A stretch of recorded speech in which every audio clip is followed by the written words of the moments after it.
plays shortly after this briefing concludes. The president stands with our police officers, our men and women across this country who valiantly patrol our streets and protect our citizenry. This president stands on the side of law and order to secure peace in our streets. That has always been his priority and remains so today. Tragically, this weekend we saw a devastating ambush attack against brave law enforcement officers in McAllen, Texas.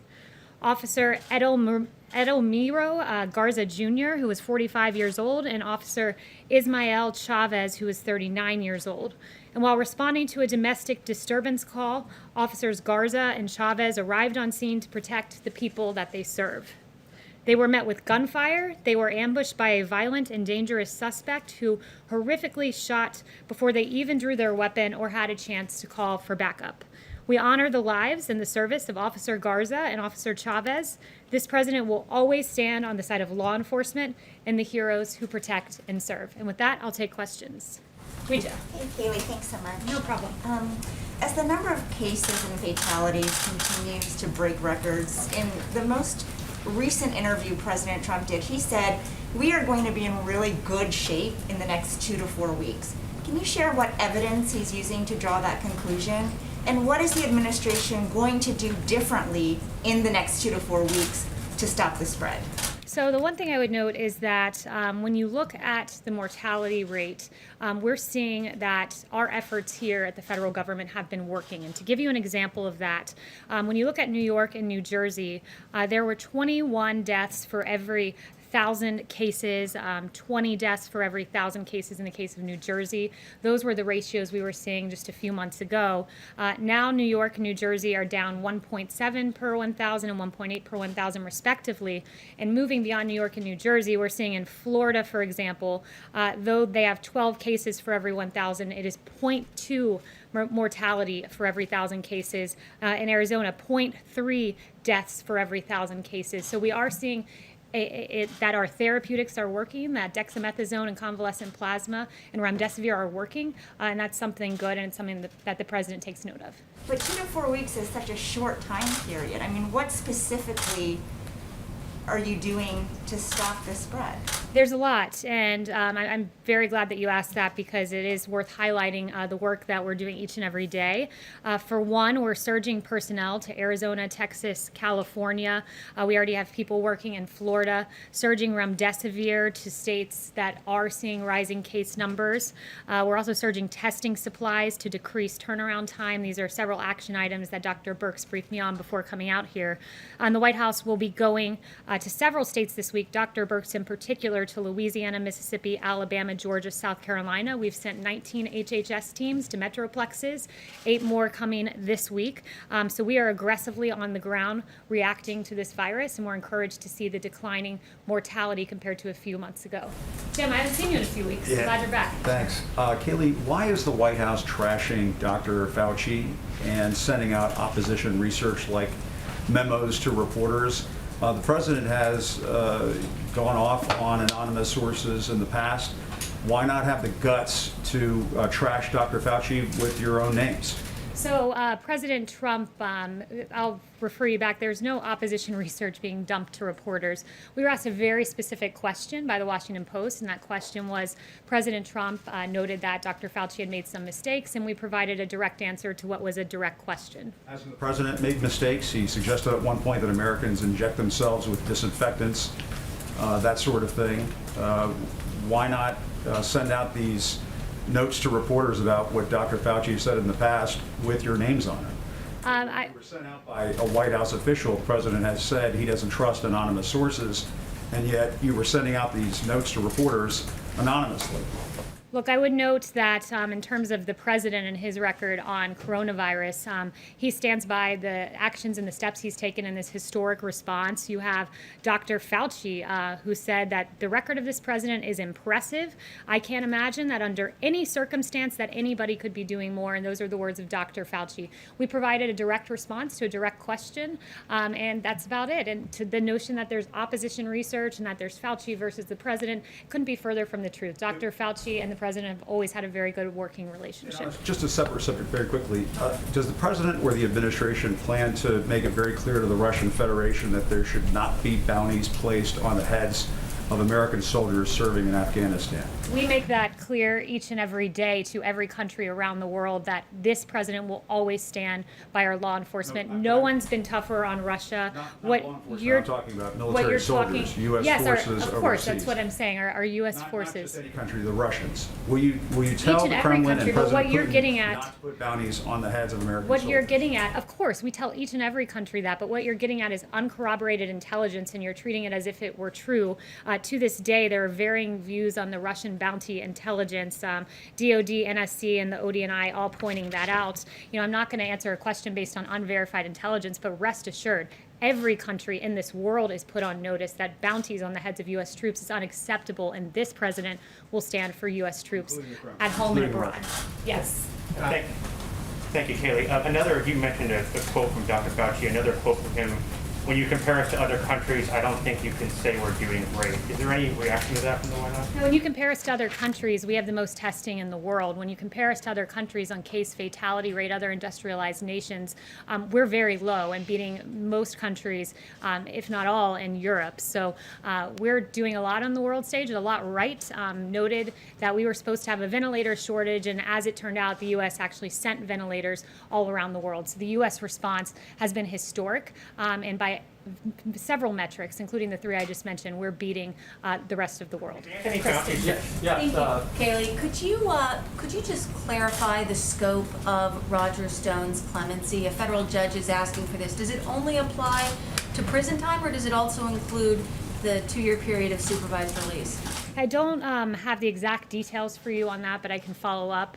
What I will say is that the Roger Stone clemency was a very important moment for justice in this country. You had a completely bogus Russia witch hunt that found nothing, and in order to justify the waste of taxpayer dollars, you had Robert Mueller charging people with process crimes, and it's really curious to me that with Roger Stone, he's charged of false statements, but McCabe was charged of false statements, lying to federal investigators.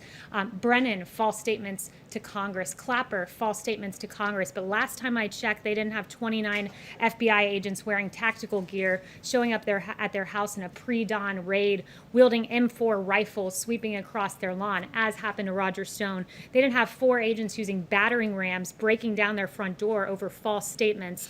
And they didn't have helicopters hovering over their houses and 2 police boats that roared up. Instead, McCabe and Clapper and Brennan and these guys are given lucrative contracts, books, contributorships. So there are really 2 standards of justice in this country, as Adam Schiff noted. Fortunately, he doesn't have the facts to back up the way he meant that term.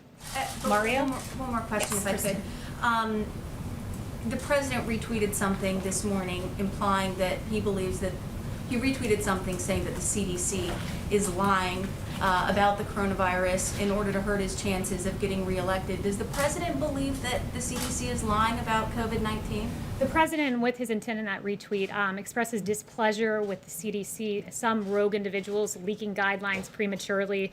You had a 63-page plan that was leaked prematurely. He believes that misleads the American public when there are planning materials released that are not in their fullest form and their best form. So that's what he was getting at. But overall, the notion of the tweet was to point out the fact that when we use science, we have to use it in a way that is not political. When you had 1,300 health experts sign a letter not to condemn large crowds of protesters, but some same health experts say churches need to stay shut down, or lockdown protests somehow don't get the same First Amendment rights as the protest that we saw in our streets. We need to use science, lean into science, but not use it and cherry pick it to fit whatever our particular political persuasion is. So he has confidence in Mario. the CDC? He does. Mario. Thank you, Kayleigh. Given what we're seeing in Florida with the cases rising, is the president anticipating a scaled-down version of the convention next month? And if so, is that something that he would be content with? That would be a question for the campaign, but we still plan to move forward with the convention here at the White House. But for particularities, I would point you to the RNC and to the campaign. Yes, Just to Steve. close the loop on Dr. Fauci, does the president still appreciate the advice that he gets from him? Certainly.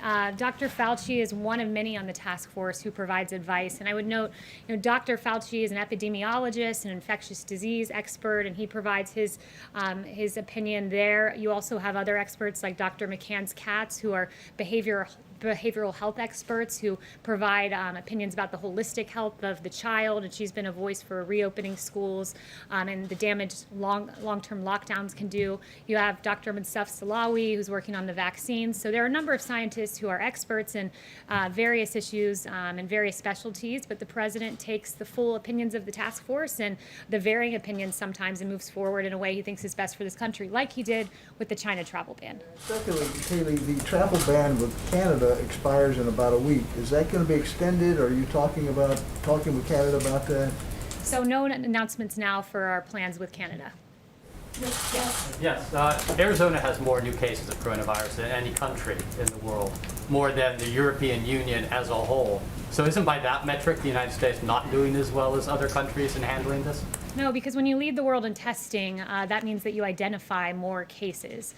Deaths are starting to And rise. I would note, well, you talk about deaths. I can give you that particular information, which Dr. Birx gave to me before running out here, which is in Arizona, you have 17 cases per 1,000 population and 0.3 deaths per population, which means our therapeutics are working, and we're in a better place today than we were before. Kimberly Bird, a school teacher in Arizona, died, however, when she was following all the rules. She wore a mask, she wore gloves, she was teaching summer school, she got it, died.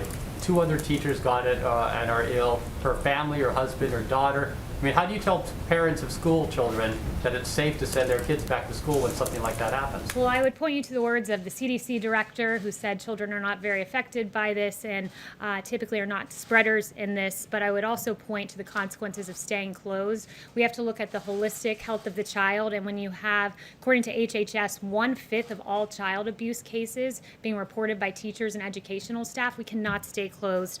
When you have DC Family Child Agency talking about a 62% decrease in abuse cases being reported, you cannot stay closed. When even the AAP, American Academy of Pediatrics, talked about morbidity and mortality if schools stay shut down, and 70 to 80% of children with mental health diagnoses receive their care in schools. The consequences are grave if we stay shut down. And there's a way for essential workers to go back to work just as our meat packing facilities did, just as you all in the media are essential workers. We believe our teachers are as well. Yes. Catherine. Thanks, Kayleigh. The administration has said that the goal of maximum pressure is to force Iran back to the negotiating table so we can get a better deal. Is that still the goal of maximum pressure? And in light of the reported new trade and military partnership between Iran and China, what evidence is there that the policy is succeeding? I have no information today to update you on our Iran relationship, which stays the same today as it has been. Yes, Daniel. Hi, Kayleigh. I have 2 quick questions. President Trump's former chief of staff, Mick Mulvaney, who still has a role in this administration, he said in an op-ed today that we still have a testing problem in this country and that he and his son have to wait for 5 to 7 days for results. If even President Trump's former chief of staff levels this criticism, doesn't that indicate we do have a problem with testing? Do you have a reaction to his op-ed?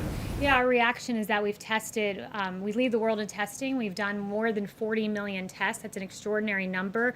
Admiral Joie gave us an update yesterday that on Friday we did over 800,000 tests. We tripled, quadrupled the number of tests. This is his exact quote. We also have 12,000 retail test sites that are there, and we're surging testing in basically every specific county that's having a problem. And Dr. Birx was just walking me through pooled testing, which will be a way to process tests at an even faster rate. So leading the world in testing, I would say, means we're doing a pretty good job. Does the president have a reaction to the Washington Redskins dropping their name today? Yeah, it's a good question. I haven't talked to him since the specific announcement's been made. I have talked to him, but not specifically on that. But last week, his tweet made it clear that these teams name their teams out of strength, not weakness. And he talked about the Washington Redskins and Cleveland Indians looking at changing their their names, and he says that he believes that the Native American community would be very angry at this, and he does have polling to back him up. There was a Washington Post poll from a few years ago that 90% of Native Americans say they're not offended by the name. It is reflective of a 2004 poll, and the Washington Post notes that many of these Native Americans voiced admiration for the team name, like Barbara Bruce, who said, "I'm proud of being Native American and of the Redskins. I'm not ashamed of that at all. I like that name." Gabrielle Nez, another 29-year-old from the Navajo community, "I really don't mind it. I like it." And there are several other comments like this in the Washington Post. Kayleigh. Deborah. Thank you, Kayleigh. I have a question myself, and then as a principal, I'd like to ask a question from a news organization that can't be here because of social distancing. My question. In February, when he was in Las Vegas, speaking to Hope for Prisoners, the president said he didn't want to use his pardon power on Roger Stone because he thought he could be exonerated. That didn't happen, and the president commuted his sentence. During the same event, the president said that he might give a full pardon to John Ponder, a convicted bank robber who served his time, turned his life around, and started Hope for Prisoners.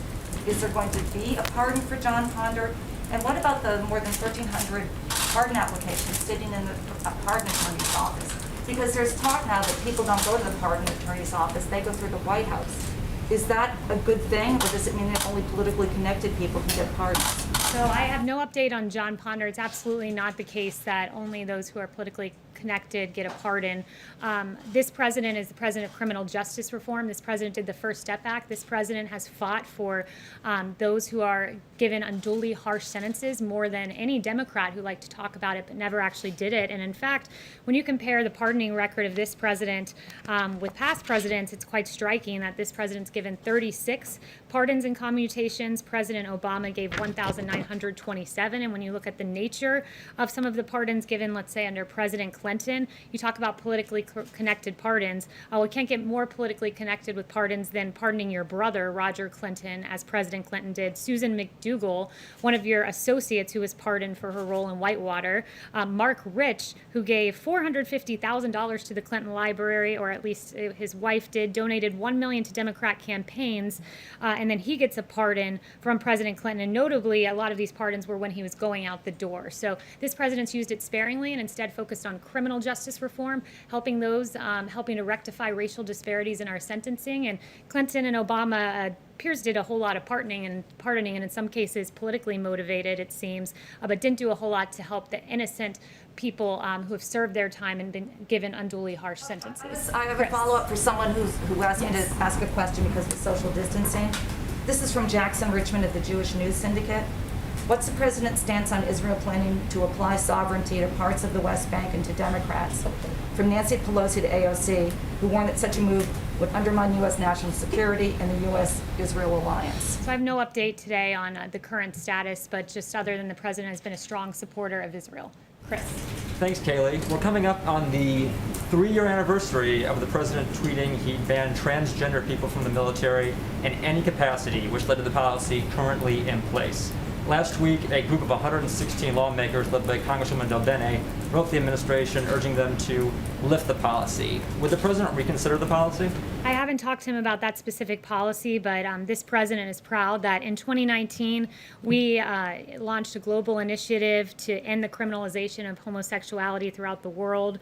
He has a great record when it comes to the LGBT community. The Trump administration eased a ban on blood donations from gay and bisexual men, and he launched a plan to end the AIDS epidemic by 2030. So we're very proud of our achievements. The ban on John. transgender people in the military is still in place. John. We have a Supreme Court ruling that anti-trans discrimination is a form of sex discrimination. We have an estimated 14,700 people in the military who identify as transgender. We have a poll showing upwards of 70% of Americans support transgender service. And we have major medical and psychological groups saying there's no problem with transgender people in the military. So what is the reason for having the policy currently in place? I have no updates for you, but several of the events that you cited, like the Supreme Court ruling, I would refer you back to Justice Kavanaugh, who said we are judges, we're not members of Congress. Instead of a hard-earned victory won through the democratic process, today's victory is brought about by judicial dictate. So we'll always stand on the side of correct statutory interpretation. Thank you. Yes. Kayleigh, thank you very much. Can you really say that the rise in testing accounts for the rise in the number of cases?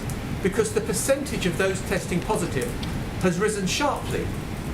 Yeah, so I would say to this, as we've always said, that there would be embers, there would be fires. So we readily acknowledge the embers and the fires that are around the country, but we also note that it's logic, basic common sense. When you're testing more than any country in the world, you're going to identify more cases. We've tested more than 40 million. That means we will identify more cases. But when you see the fact that mortality has come down per 1,000 population in a way that it was not months ago in New York and New Jersey, it means that we have become very adept at our therapeutics and our ways of finding people in communities rather than in hospitals, catching things early, and moving forward in a way that we know how to aggressively attack this virus and keep the American Follow up with the travel ban. Chanel. Just can I ask you on the travel ban? Sure. What is the rationale now for keeping people from Europe, Ireland and the UK from the United States when they have a fraction of the number of cases that you do in the US? The argument is we will always put America first. Chanel. Thank you, Kayleigh. If you will expand on the difference between this time last month and now when it comes to framing the discussion about law enforcement. Last month, the president hosted a law enforcement roundtable, and at that roundtable, he said that he would not support defunding police. And yet, 1 month later, we still have Democrat cities doing so, disbanding their police, defunding their police. How does the White House feel it should frame the debate now with regards to defunding the police so that a reasonable discussion can be had with these Democrat cities who are trying to do so? Yeah, it's a very good question. We know that in Los Angeles, when they announced that they would be defunding their police department by $150 million, they basically immediately after saw a 250% increase in homicides. When you have people out there like Representative Ilhan Omar saying we have to completely dismantle the police and police are our cancer, this is not how we should be talking about our heroes. You have, most egregious of all, really, Congresswoman Alexandria Ocasio-Cortez saying defund the police means defund the police. She criticized, of course, the announcement of $1.5 billion being taken down from NYPD. And this weekend, when faced with, there were 28 shootings in New York, 600% increase from this time last year. You have Representative Ocasio-Cortez saying this is just because people are trying to get food with their families. That is preposterous. The reality is 63% of Americans in this country fear that criticism of our police departments will lead to no public safety in their streets. And 69% of Black Americans, this is a real issue when you call our police cancer, when you talk about dismantling them. And then this weekend in New York, you see a 1-year-old killed in his stroller. His name was DeVell Gardner Jr., and that 1-year-old will be in our prayers. Not only that, you see Officers Garza and Chavez. And to your question about how we should talk about the police and defund the police, a movement the president stands against, the 2 officers ambushed this weekend. One of them, Officer Chavez's daughter, wrote a very touching tribute online. She said, "Words cannot describe the pain I'm in, but I'm glad my dad is at peace. You are an amazing man, and anyone who ever came across you knew that. I'm going to miss you so much. You died doing what you love most. You died a hero." And those touching words were written by Savannah Chavez. And I know she received vile and outrageous comments online that were absolutely atrocious for a touching sentiment to her dad. I want Savannah to know your dad is a hero. His police department should never be defunded because